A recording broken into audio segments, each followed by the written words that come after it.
সুপ্রভাত সবাইকে। আর কি বাজার এসে গেছে দেখি। এখানে এসেছে জোড়া ইলিশ। দেখো ইলিশের পেটে ডিম হয়ে গেছে। দেখুন কি করব এবার বলুন। যাই হোক, জালে মাছটা ধরা পড়ে গেছে, আর কি করার আছে। এখানে আছে দুটো ইলিশ, সঙ্গে আছে এখানে রুই মাছ। রুই মাছেও দেখো হালকা ডিম হয়ে গেছে। রুই মাছটা প্রায় 1 কিলোর ওপরেই ওজন হবে, তাই না? হুম। আর এখানে আছে আমার চিকেন। হ্যাঁ, চিকেনটা 1 কিলো 250 গ্রাম। আমি যদিও জানতাম না, কর্তাকে জিজ্ঞাসা করাতে সে আমাকে বলল। আর এখানে কি কি সবজি এসেছে দেখুন।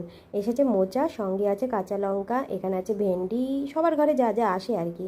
কাঁকরোল, উচ্ছে, শসা, আলু, পেঁয়াজ, বেগুন। আর কিছু সবজি আমার ছিল বলে, যেমন টমেটো, গাজর, পুঁই শাক, কুমড়ো, এগুলো ঘরে ছিল বলে এগুলো আসেনি। হরেক মাল 80 টাকা। কি করব, বাজারে আগুন লেগে গেছে সবজির।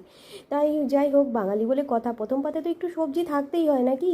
তার জন্য এখানে আমার যেটুকু লাগবে সেরকম আমার সবজি এসে গেছে। আপনাদের আজকে কি কি বাজার আসলো অবশ্যই আমাকে জানাবেন, আর আমার ভিডিওটা কেমন লাগলো জানাবেন। চলো আজকের মতো এখানেই।